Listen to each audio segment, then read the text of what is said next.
Welcome to my class. हमारी class में आप सबका स्वागत है।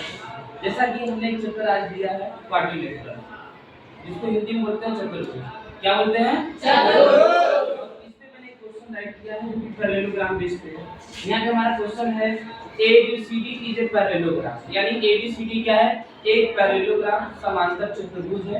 इन विच मतलब जिसमें एंगल A इक्वल टू 110 दिया गया है और बोला है find measure each of the angles, angle B, angle C, angle D हमको फाइंड करना है। ठीक, तो क्वेश्चन के अकॉर्डिंग यहाँ पे हम पहले फिगर ड्रा कर लें। देखिए हमारा जो फिगर बनेगा इस टाइप से बनेगा। समझ में आया कि नहीं? ये हमारा क्या है बेटा? पैरेललोग्राम। देखिए पैरेललोग्राम की प्रॉपर्टी भी आपको ये पता होनी चाहिए कि जो हमारा पैरेललोग्राम होता है इसके अपोजिट साइड क्या होते हैं? एक दूसरे के इक्वल होते हैं। अपोजिट साइड क्या होते हैं? एक दूसरे के पैरेलल होते हैं। ठीक, क्या होते हैं? पैरेलल। ये भी इसके पैरेलल होगा। ठीक है, यहाँ भी इसका नामकरण करते हैं हम ABCD। It's clear? अब देखिए पैरेललोग्राम की आपको एक प्रॉपर्टी पता होगी कि इसके जो एक्सैक्ट एंगल होते हैं, एक्सैक्ट का मतलब क्या होता है? नजदीकी कोण। क्या होता है? नजदीकी कोण। इसका जो एक्सैक्ट एंगल है A, कौन है? A का एक्सैक्ट एंगल क्या है? B।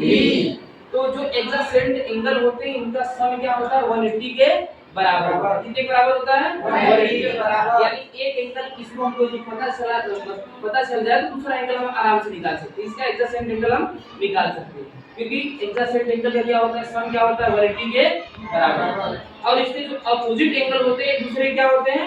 इक्वल होते हैं। ठीक, एंगल A एंगल C के इक्वल होगा और एंगल B एंगल D के इक्वल। यदि एंगल A हमको पता है तो एंगल C वाला ऑटोमेटिक हम कर सकते हैं और एक्सैक्ट एंगल के थ्रू हम इसको फाइंड कर सकते हैं।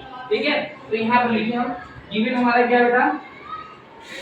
गिवन हमारा दिया गया है कि एंगल A इक्वल टू 110 दिया है। ठीक है, तो वी नो दैट हम जानते हैं कि क्या जानते हैं? देखिए आप लिखेंगे वी नो दैट हम जानते हैं कि adjacent angle of quadrilateral sum of adjacent angle is 180। ठीक है, वी नो दैट हम जानते हैं कि the sum of adjacent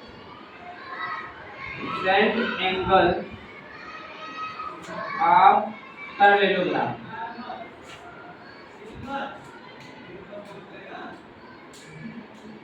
is 180।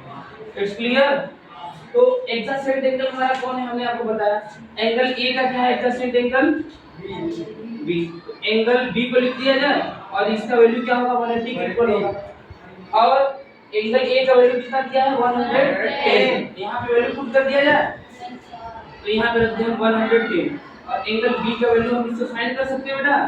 अब देखिए एंगल B इक्वल टू इधर मैं ट्रांसपोज करूंगा तो 110 इधर माइनस में चला जाएगा। It's clear? तो डाउट है किसी को? अब देखिए यहाँ पे एंगल B का वैल्यू हमें क्या मिलेगा? 70 मिल जाएगा। It's clear?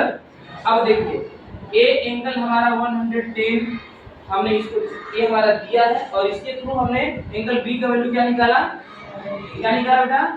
70 निकाला। तो आगे पुनः हम क्या करेंगे? पुनः हम ये करेंगे कि जो वर्टिकली ये हमारा जो अपोजिट एंगल होता है पैरेललोग्राम का क्या होता है? इक्वल होता है। तो angle A equal to angle C हम राइट कर सकते हैं या लिखते बाई अपोजिट एंगल। क्या लिखे? By opposite angle. समझ में आया बेटा? अब देखिए इसके थ्रू एंगल A का वैल्यू हमें कितना मिला है? 110 मिला है। एंगल C का या तो क्लियर होगा एंगल A एंगल C के इक्वल होगा इसके through by opposite angle of parallelogram. ठीक है, तो इसके थ्रू हमारा देखिए एंगल A का वैल्यू कितना है?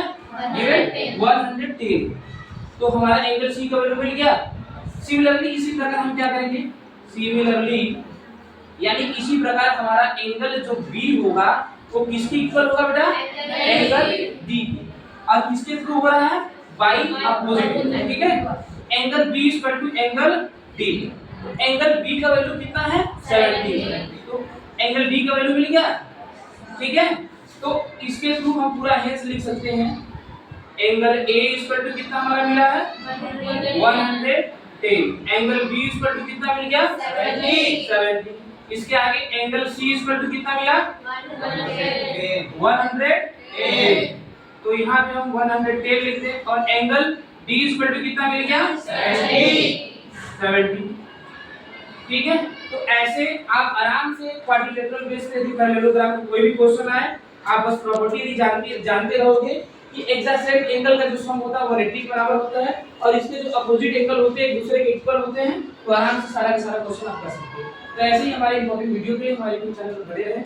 Thanks for watching.